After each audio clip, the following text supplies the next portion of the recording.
So bow fishing season's winding down. I was looking for maybe to make one more good trip out to shoot some fish. Typically, when I go out fishing, I'm taking newer folks out. I'm taking people who have either never been or only been a few times, kind of non-experienced. So for most part of the night, I'm pointing at fish, and I'm always doing the follow-up shots, allowing these people who don't have a whole lot of experience to shoot these fish.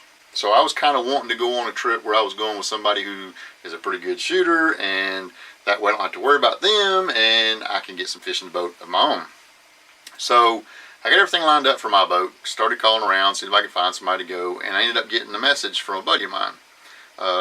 He called me, he said, "Hey man," he said, "how about you come with me and we go shoot some dink gar?" I said, "Well, heck yeah, let's go do that." So we got together, we set up a time and a place to meet. We got there. I ran a little bit late, so we didn't get started as early as we wanted to. We ended up with, I want to say actual fishing time, probably about 3 hours on the water. Ended up doing okay. We got 140 fish in the boat, so it was a pretty good night.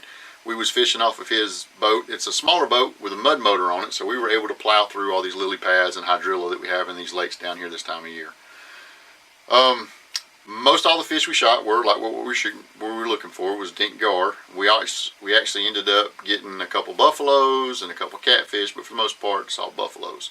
Now, I wasn't on my boat, so I didn't have the ability to put my camera on the poles and put them up high and get everything. I had to go old school and wear a camera on my head, which makes it really hard for me to edit because I get motion sick when it's going back and forth. But I got all of it together. I cut up all the shots. It should be non-stop, fish after fish after fish after fish through this video. I got pretty much all my fish, and I managed to capture some of my buddy's fish. It's Grayson, it's a black Majick Bowfishing, and put it together in this video. And if you just want to see a bunch of fish getting shot, just stay tuned, because here it comes.